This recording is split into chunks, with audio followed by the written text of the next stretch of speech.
You know, one of the most famous verses in the Bible is John 3:16. Everybody knows that one. We learned it as a child. But did you know that the first 15 verses of John chapter 3 are ultimate important to us all? Because during that time, there is a learned man named Nicodemus who is coming to Jesus to learn about him. He comes at night. A lot of speculation as to why. I got my own thoughts. But he's coming to Jesus. He knows about him.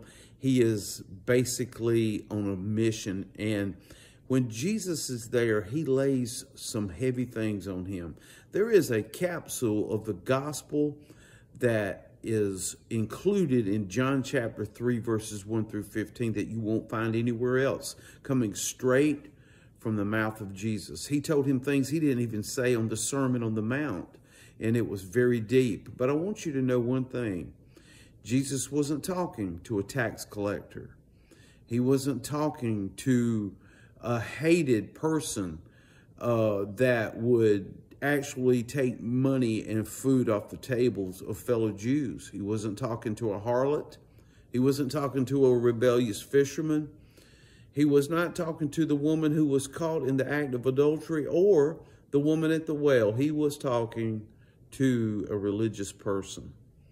And what Nicodemus found that day was he learned a lot more about himself than he ever did about Jesus. Friend, that's what happens when we enter into his presence.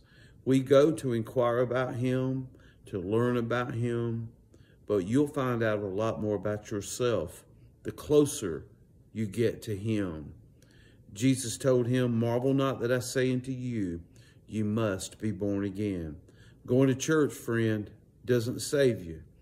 You got to be sure that Jesus is inside your heart. Do you know him today? I didn't ask where you went to church. I didn't ask you who your pastor is or what you did good this week. Are you born again?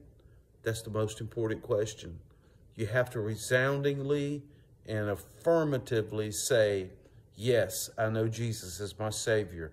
I know he forgave me of my sins, and I accepted him into my life. I repented, and he came into my heart.